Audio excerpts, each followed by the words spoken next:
This is Patrick Henry, the CEO of QuestFusion with The Real Deal What Matters. We're here today with Nathan Beckord. Nathan is the CEO of Foundersuite, a very cool company that I recently found out about that I think will be of a lot of interest to our entrepreneur audience out there. So thanks for being on the show, Nathan. Thanks for having me. It's great to be here. So tell me a little bit about your background and what were you doing before Foundersuite? Yeah, so immediately before Foundersuite, I had a consulting business called Venture Archetypes, and we were at its peak about 8 people, and we were doing fractional CFO biz dev work. So our core bread and butter business was startups would come in the door, we'd put together a pitch deck for them, usually build a model, and that was our original business. And then, as we started working with these companies, a lot of them were asking us to help, put them in front of investors or figure out their funding strategy. So we'd go in and we'd spend a week or two putting together a target list of investors. I would go in and build them a spreadsheet originally to track all their investor discussions. Then later that morphed into a Google Doc, right, to kind of manage their funding discussions. So did that for about almost 12 years. And what led me to do that is I went away to business school and tried to start a startup called Trial Logic that was commercializing clinical trial software. Had no experience in the space, but somehow talked my way into a license with MD Anderson Cancer Center to get their software that they were using to run all these trials. Got this software, got a deal going with them, spun it into a company, started talking to investors, and then we realized that the guys who had built this software 15 years prior really had no desire to start a startup. They were focused on curing cancer. So that company kind of imploded under its own weight and other issues. And so basically came back out to Silicon Valley and started the consulting business. So did that for 12 years. It was fun. That's awesome. So, a lot of the things that, as I understand it, coming up with the idea of Foundersuite is really a natural extension of what you were doing in the consulting world, but kind of automating some of those things. Is that right? Absolutely. It was, Foundersuite began as a side project of that consulting business. So we're like, doing the same thing over and over again. For example, building lists of investors and putting together these Google spreadsheets to track all the discussions. Kind of just had the light bulb idea one moment, like this could be software instead of a spreadsheet, right? It's, why isn't this a product, right? You saw obviously Salesforce and all the CRMs in the sales world emerge, right? There's now like 200 sales focused CRMs. And obviously some very successful companies have been built around that. You start to see that in the marketing world as well with like HubSpot and some other companies, but to me, it seemed like the finance world, the fundraising world was like greenfield territory. No one was really building CRMs for that stuff. So, okay.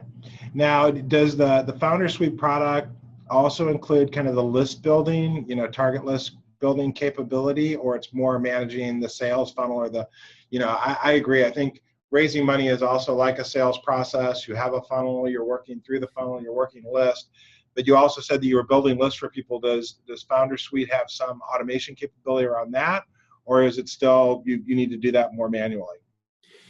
Yes and yes. It's both. So when I use this phrase, I love that you describe fundraising like a sales process, because I probably use that phrase, 5 times a day, 5 days a week.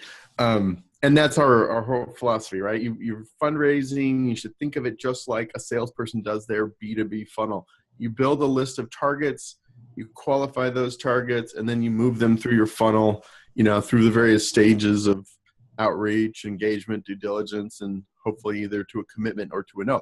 So what's that first step? It's building that funnel. Back many years ago, 10 years ago, when I was building that list or that funnel for startups, it would be, looking at like CD-ROMs of, Pratt's venture directory and spending tons of time just Googling investors.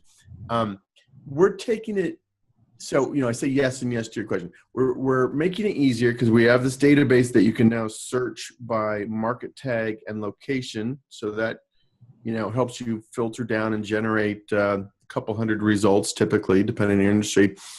It still requires some manual work because you've got to go in, even if we filtered down folks, medical devices, San Diego, you still need to kind of go through that list, dig into each investor a little bit more, make sure they invest at your stage, right? I mean, there's still a qualifying element to that, which I haven't been able to automate it yet. Sure. Hopefully down the road that would be on the roadmap.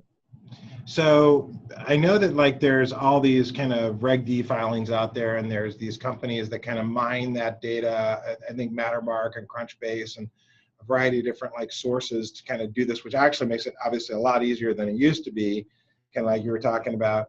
Do you plug into that, or how, what's kind of your approach around that?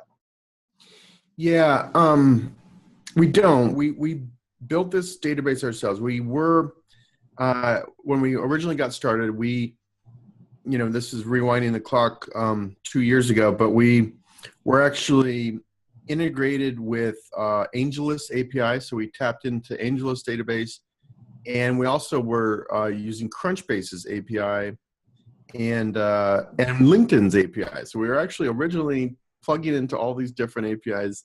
LinkedIn shut off their API to everyone, not just us. Yeah. Crunchbase put theirs behind a very, very expensive paywall.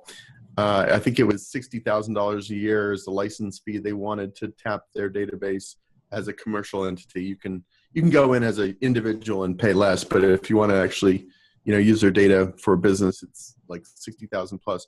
And then AngelList, we were still on that, but we decided, eventually they're either going to discontinue their API or maybe shut it off or something. So, long-winded answer, we built this database of about 50,000 investors.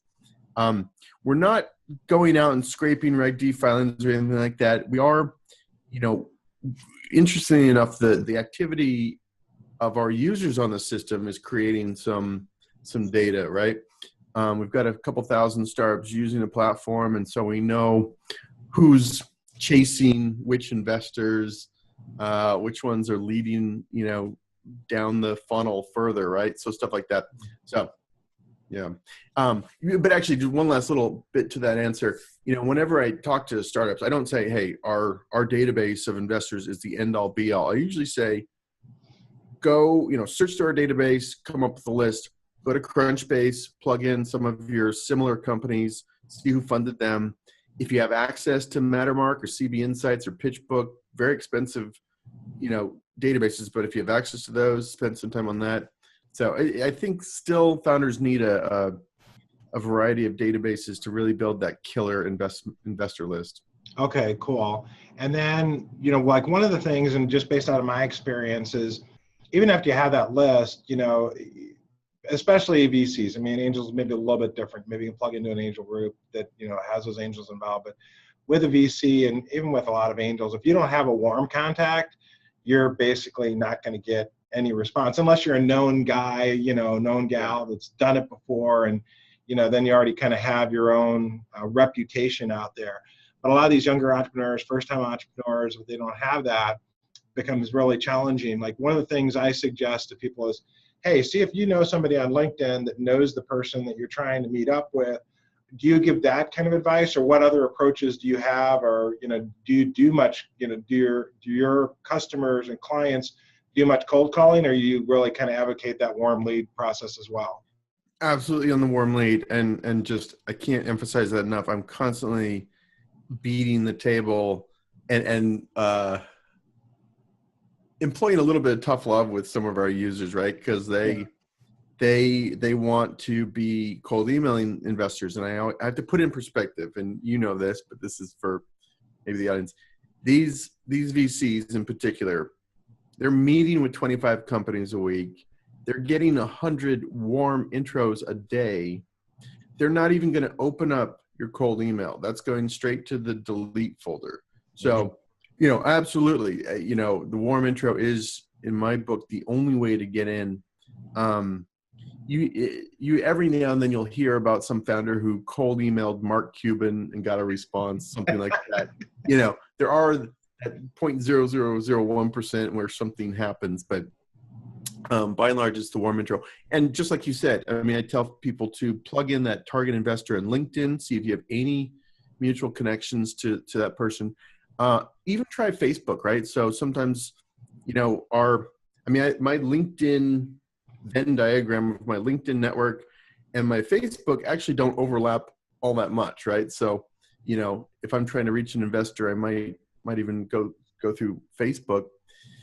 There are a few other, kind of hacks around that. Like one thing I sometimes tell people is do the cold email, not to the investor, but to one of the founders that they invested in. Start talking to that founder, kind of informational interview, and then maybe ask for the intro that way, right? Kind of a backdoor in to that warm intro. Sure, that's very smart. So how big is the market for the Foundersuite product? And you mentioned there could be a product line extension as well. So when you kind of are sizing the market, what do you think is the available market out there? It's interesting. It's hard to get super accurate data around market size because our market size is the 4,000 or 5,000 companies that raise Series A per year. It's also the 80,000 plus or minus that successfully raise an actual professional seed round.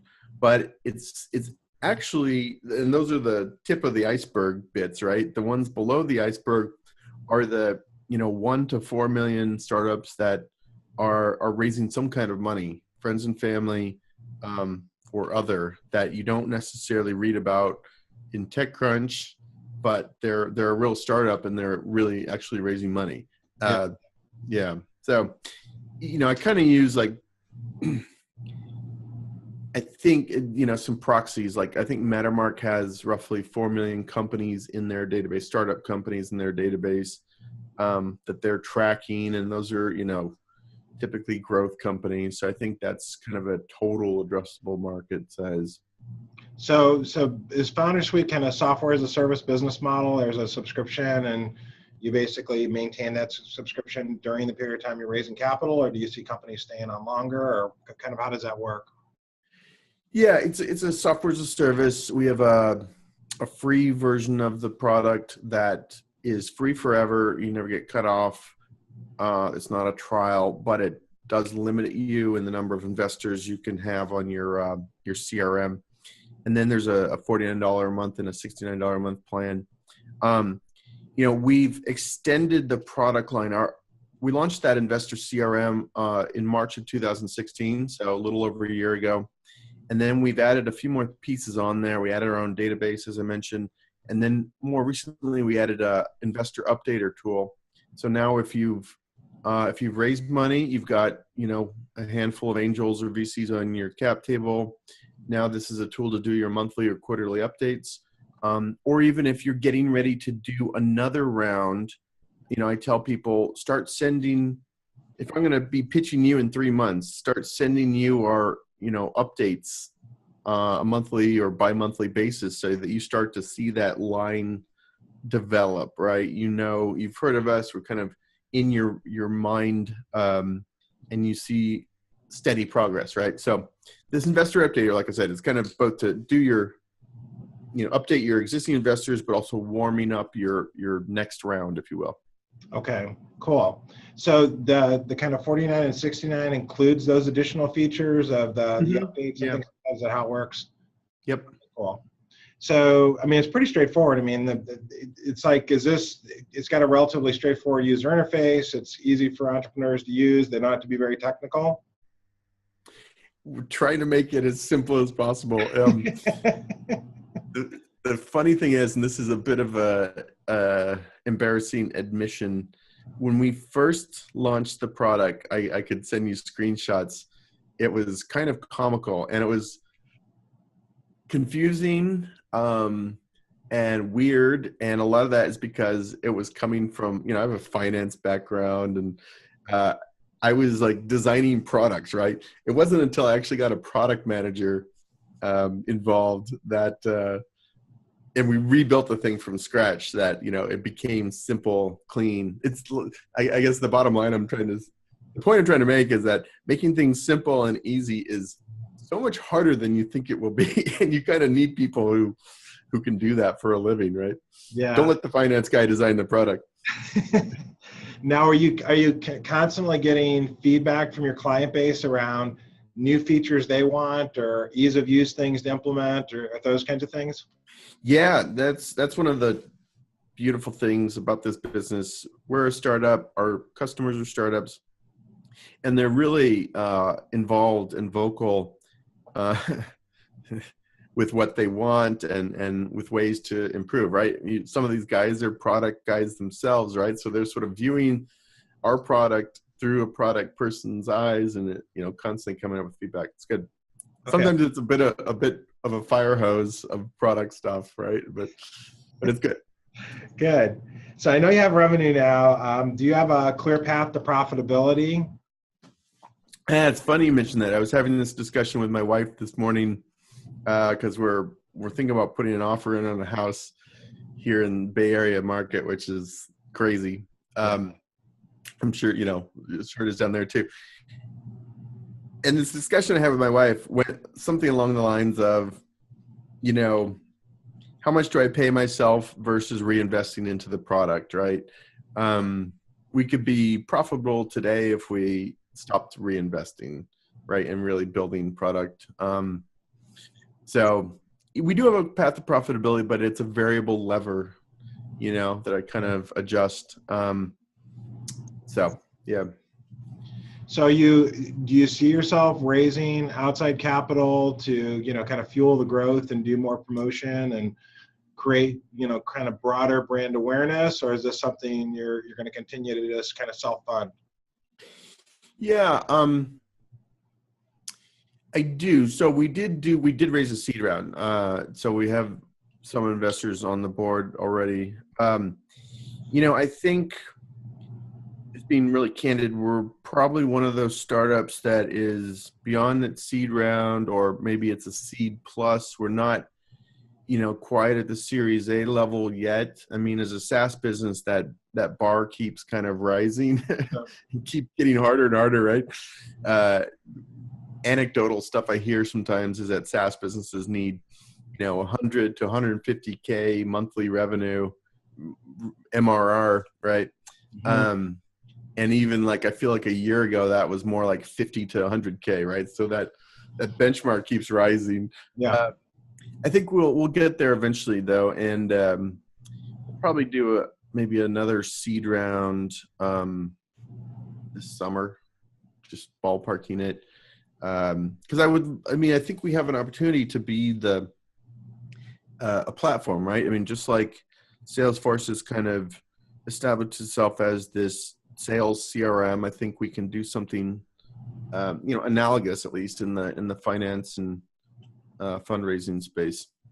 So is there a lot of intellectual property in a product like this? Because you've got, like you said, there's this broad set of CRMs out there, that are focused on different niches of the market, and some, like Infusionsoft has integrated the CRM with the email marketing and things like that. So then you got big ones like Marketo and Salesforce and these other kinds of things, HubSpot.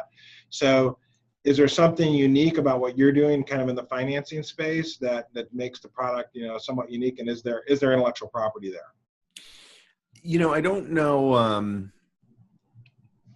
don't think the product itself is ripe for intellectual property. I mean, there aren't a lot of unique things we could patent per se. I think the database is very interesting because we built this database, and now this database is used by users, and that usage itself is actually generating data, right? And so that's data we have that no one else has. So that's pretty proprietary.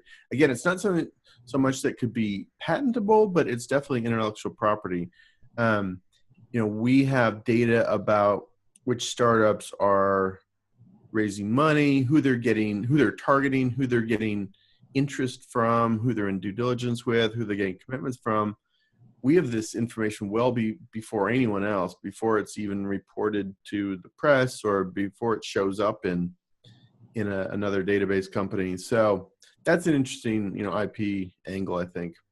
So is there ways to kind of take that data and make more intelligent recommendations? Are there algorithms that you can apply to kind of the big data? 'Cause, everybody talks about AI, but it's really machine learning that's been around forever. And Yeah. are there applications of that to your database that can really kind of help improve recommendations for your client base? Yeah, it kind of goes back to what we started off talking about, right? It's still a pain to build those target lists. Sure. One of the one of the things on our roadmap is using our data to build kind of like the Amazon recommendation engine, right? People who viewed this book also looked at this book. You could do something similar to investors. People who pitched Mark Andreessen also pitched Jim Bray or whatever the scenario may be, right? You could cross-reference that. You can do a lot of other stuff, interestingly enough, too, just like, kind of, let me put it this way. There are a lot of signals that are thrown off by any CRM, right? So things like, how quickly does an investor move along someone's board from contacted to pitched into diligence, right? You could almost kind of score investors based on how fast they move through founders' funnels, right? Things like that. There's a lot of interesting data like that. Okay, cool. So any kind of other key things on Foundersuite that you wanted to bring out, kind of what's next or anything that's exciting that's on the horizon? Yeah, nothing breakthrough. We raised that seed round. We spent the better part of the next 18 months rebuilding the platform really from the ground up. Came out with the CRM, came out with the database, came out with the investor updater tool. Our most recent thing we came out with is a portfolio portal. So if you're an accelerator or even a seed fund or even an angel investor that has multiple companies, it's kind of a visual dashboard of all your companies, and you can see their funding status, their progress updates, things like that. So cool. I think that has some potential we'll build out. And it kind of came about, like, when I'm talking to startup accelerators as a marketing channel, and I learned that half these guys, or more than half, have a real pain point in keeping track of their startups, right? Sure. They have 50 startups come in twice a year, they graduate, they do demo day, they're gone, and they've no idea what's going on with those companies anymore. So I think that's a pain point we'll kind of tackle a little bit. Okay, awesome. That's great. So, any key tips or advice for the entrepreneur audience out there is, somebody that's obviously done a few startups and been in the trenches, and any key advice you have? This is one of the things, kind of a statement, but I guess there's advice in it. It's so much harder than it looks to build these startups, right? It's deceptive to many startups when they read the press about, the Snapchats and everything else.